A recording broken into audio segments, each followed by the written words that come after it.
दोस्तों सुबह के करीब 4 बज रहे होते हैं। मोहनचंद अपने घर के पास में ही करीब 100 मीटर दूर रेत के टापू और झाड़ियों के बीच में शौच करने के लिए सुबह निकल जाता है। जैसे ही वो उस जगह पर पहुंचता है उसको एक ठोकर लगती है पत्थर से, और मोहनचंद उस पत्थर से ठोकर खाकर एक गड्ढे के अंदर गिर जाता है। गड्ढा करीब 6 से 7 फीट गहरा होता है। जैसे ही मोहनचंद उस गड्ढे के अंदर गिरता है दोस्तों, वो डर जाता है, और चूंकि अंधेरा होता है, उजाला होता नहीं है, तो मोहनचंद के पास में माचिस होती है। वो माचिस जेब से निकालकर माचिस की तीलियां जलाने की कोशिश करता है। जैसे ही मोहनचंद माचिस जलाता है और तीलियों से उजाला होता है, तभी वो जो दृश्य देखता है वो देखकर मोहनचंद और ज्यादा डर जाता है और डर के मारे वो चिल्लाने लगता है। दरअसल होता यह है कि मोहन जिस गड्ढे में गिरा था वहां एक लाश पहले से मौजूद थी, और वो महिला की एक मृत बॉडी होती है। महिला बिल्कुल निर्वस्त्र होती है, उसके तन पर एक भी कपड़ा नहीं होता है, मुंह में उसके एक कपड़ा ठुसा हुआ होता है, हाथ उसके बंधे हुए होते हैं। जब ये दृश्य मोहन देखता है तो वो कहीं ना कहीं डर जाता है और चीखने चिल्लाने लगता है। घर करीब 100 मीटर की दूरी पर ही थे, तो मोहन जब इतनी जोर से चिल्लाता है, चीखता है, तो घर के जो अड़ोसी पड़ोसी व्यक्ति थे, जो और भी लोग सुबह शौच करने के लिए जंगल में आए हुए थे, वो सारे उस जगह पर एकत्रित होने लगते हैं। जब सारे लोग वहां आ जाते हैं तभी उनको आभास होता है कि यहाँ से किसी के भागने की आवाज़ आ रही है। जैसे ही वो लोग उस आवाज़ का पीछा करते हैं, और पीछा करने के पश्चात वो 2 लड़कों को पकड़ लेते हैं। ये दोनों लड़कों को पकड़कर वो लोग उस जगह पर लेकर आते हैं जहाँ मोहनचंद उस गड्ढे में गिरा था। और जब उन लड़कों को पकड़ के यहाँ लाया जाता है और उनको देखा जाता है कि ये कौन है, जैसे भीड़ को उनको पता चलता है कि ये कौन है, तो भीड़ उनको मारने और पीटने लग जाती है। दरअसल ये घटना होती है उत्तर प्रदेश की। और दोस्तों जब वो भीड़ के अंदर एक लड़का वहां से निकल कर जाता है और गांव के अंदर भागता हुआ जाता है। गांव में एक व्यक्ति होता है मोहर सिंह, जो कि बहुत ही इज्जतदार और एक किसान परिवार से बिलोंग करता है। एक बुजुर्ग व्यक्ति होता है जिसकी उम्र करीब 65 वर्ष के आसपास रही है। वो उस व्यक्ति के पास वो लड़का जाता है और कहता है कि बाबा, ये जो भीड़ है वो हमारे भाई को मार देगी, तुम्हारे लड़के को मार देगी, आप तुरंत जल्दी से चलो और जो अपना पोता है उसको बचा लो। वो व्यक्ति तुरंत ही निकलता है फटाफट घर से और नज़दीकी पुलिस स्टेशन पहुंचता है। पुलिस स्टेशन जाने के बाद में वहां जो ऑफिसर्स मौजूद होते हैं वो उनको चिल्ला कर कहता है कि प्लीज़ बाबूजी, मेरे जो पोता है उसको बचा लो, वो भीड़ मेरे लड़के को मार देगी। पुलिस आनन फानन में वहां से निकलती है और घटनास्थल पर पहुंचती है। घटनास्थल पर पहुंचती है जैसे ही वो देखती है कि जो लड़के हैं वो गांव वालों के पीटने से इतनी तरह घायल हो चुके हैं, इतनी बुरी तरह घायल हो चुके हैं कि प्रथम दृष्टया वो ऐसे लगते हैं कि वो शायद वो मृत हो चुके हैं। पुलिस उनको वहां से उठाती है, भीड़ से निकालती है और उनको सीधा जो बड़ा हॉस्पिटल होता है जिला लेवल का, वहां रेफर कर देती है। दोस्तों वहां वो लड़के पहुंच जाते हैं, उनका इलाज चलता रहता है। इसके बाद में जब पुलिस इस घटनाक्रम की जांच करती है, पता करती है कि आखिर ये क्या है, पूरी इसकी डिटेल्स जानने की कोशिश करती है, तो पता चलता है दोस्तों कि ये जो मोहर सिंह होता है इसका एक बेटा होता है सुरेंद्र, जिसकी उम्र करीब 40 से 45 वर्ष रही होगी। और उसका सुरेंद्र का एक बेटा होता है जिसका नाम होता है पंकज। पंकज की उम्र करीब 18 से 19 वर्ष है। पंकज की जो माँ होती है और सुरेंद्र की जो पत्नी होती है, वो पंकज जब 10 से 11 वर्ष का था तब वो खत्म हो चुकी थी। और इसलिए परिवार में पंकज के पिता सुरेंद्र और सुरेंद्र के पिता मोहर सिंह, ये तीनों व्यक्ति मौजूद थे। इनके अलावा परिवार में इनके में कोई था नहीं। एक ही घर में ये तीनों रहते थे, क्योंकि स्त्री घर में थी नहीं, तो जब जैसे मर्जी होती थी वो खाना बना लेते थे। जिसको टाइम होता था, कभी मोहर सिंह को टाइम था तो वो बना देता था, कभी टाइम सुरेंद्र को था तो रोटियां वो बना देता था। दोस्तों ये घटनाक्रम यूं ही चलता रहता है और घटनाक्रम चलने के तत्पश्चात कुछ दिन गुजर जाते हैं। लेकिन जो मोहर सिंह होता है वो सुरेंद्र से शुरू से ही कह रहा था कि तुम दूसरी शादी कर लो, और हम आखिर कब तक हमारे इन हाथों से रोटियां बनाएंगे, ये संभव नहीं है, हमारा बुढ़ापा आ रहा है, तुम दूसरी शादी कर लो। लेकिन जो सुरेंद्र होता है वो पहले मना कर देता है कि मैं शादी नहीं करूंगा। लेकिन जब मोहर सिंह उसको बार बार ये कहता है और अपनी परेशानियां बताता है, उसको समझाने की कोशिश करता है, तो सुरेंद्र कहीं ना कहीं मान जाता है। आखिरकार सुरेंद्र मानने के तत्पश्चात ये जो सारे रिश्तेदार होते हैं, गांव वाले होते हैं, उनके सहयोग से सुरेंद्र की शादी होती है। और शादी जिसकी सुरेंद्र से होती है उसका नाम पुष्पा होता है। पुष्पा की उम्र करीब 22 से 23 वर्ष है दोस्तों। और एक खूबसूरत लड़की थी वो, जो पुष्पा थी, एक बहुत ही इतनी खूबसूरत थी कि शायद उस गांव में उसके बराबरी और उसके मुकाबले पे कोई महिला दूसरी ना हो। जब ये शादी संपन्न हो जाती है, उसके बाद जब पुष्पा दुल्हन बनकर उस गांव में आती है तो लोग बाग उसकी खूब तारीफें करते हैं। वो कहते हैं कि सुरेंद्र ने क्या पत्नी ढूंढी है, इतनी खूबसूरत तो शायद गांव में कोई दूसरी लेडीज ही ना हो।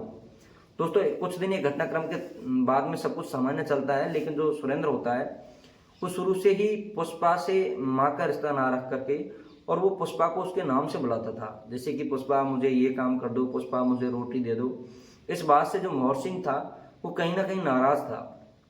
वो उस पंकज को बार बार बुलाता था, उससे कहता था कि बेटा आखिर ये तुम्हारी माँ है और इसको तुम ऐसे ना बुलाया करो, तुम इसको माँ कह के बुलाया करो। पंकज था वो इसको मानने को तैयार नहीं था। वो फिर भी पुष्पा को पुष्पा के नाम से ही बुलाता था, उसको कभी उसने अपने दिल में माँ का दर्जा नहीं दिया।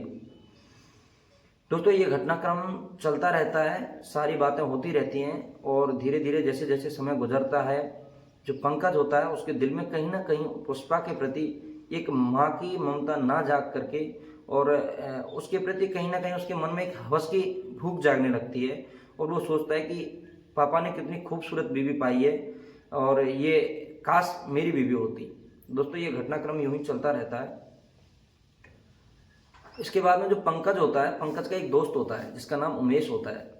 दोस्तों ये जो पंकज है ये सारी बातें उमेश को बताया करता था, उसको पूरी अपनी बातें जो भी घटनाक्रम है उसके मन में क्या चल रहा है, पुष्पा के प्रति कैसा उसका व्यवहार है, वो सारी चीज़ें उमेश को बताया करता था। उमेश भी इसका सहयोग करता था हर बात में। इसी प्रकार जब ये चीज़ें चलती रहती हैं तो जो पुष्पा होती है वो एक दिन नहा रही होती है, तभी जो पंकज होता है वो उसको देखने की कोशिश करता है, उसको कभी रसोई में देखने की कोशिश करता है, कभी उसको खाना बनाने देखने की कोशिश करता है। फिर मोहर सिंह ने एक दिन पंकज को बुलाया, वो उसको समझाता है, दोबारा समझाता है, बेटा ऐसा नहीं है, ये तुम्हारी माँ है, चाहे वो उम्र में तुम्हारे से छोटी हो लेकिन वो जो संबंध है वो हमेशा तुम्हारा माँ का ही रहेगा और उसे तुम ऐसे ना बुलाया करो, ऐसे ना देखा करो, वो तुम्हारी माँ है।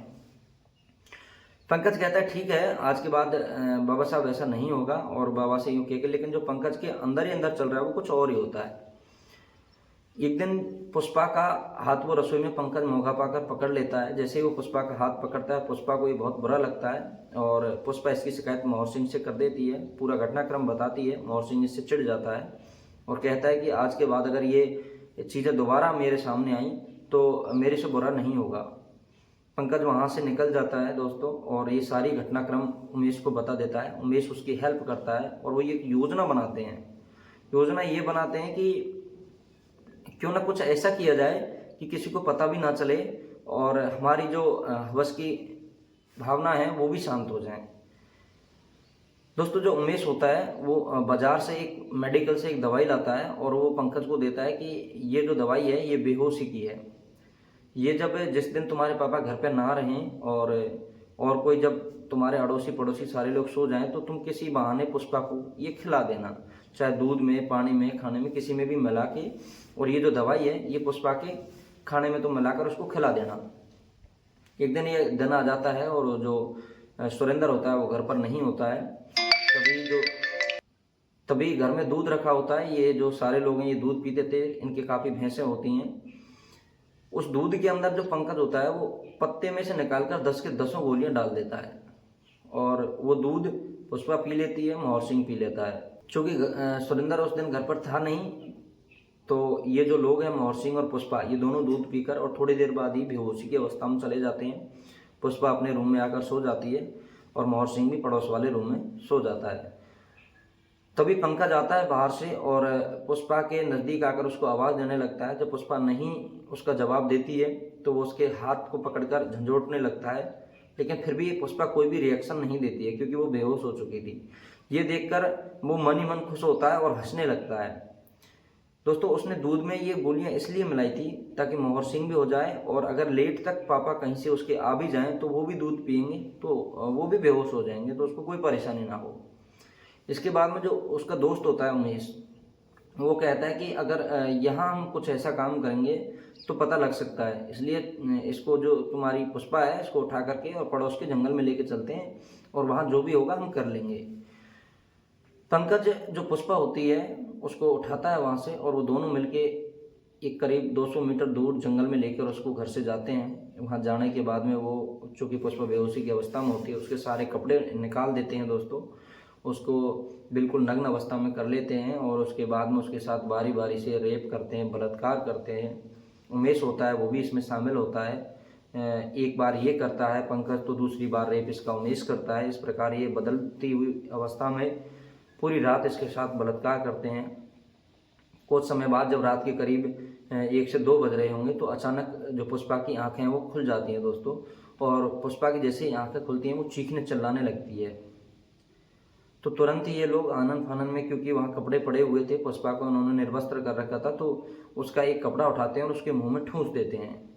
मुंह में ठूंसने के बाद में ये फिर दोबारा उसके साथ में रेप करते हैं, बलात्कार करते हैं, क्योंकि इनमें आपस में एक होड़ हो चुकी थी कि कौन कितनी बार करेगा और कौन ज़्यादा बार करेगा।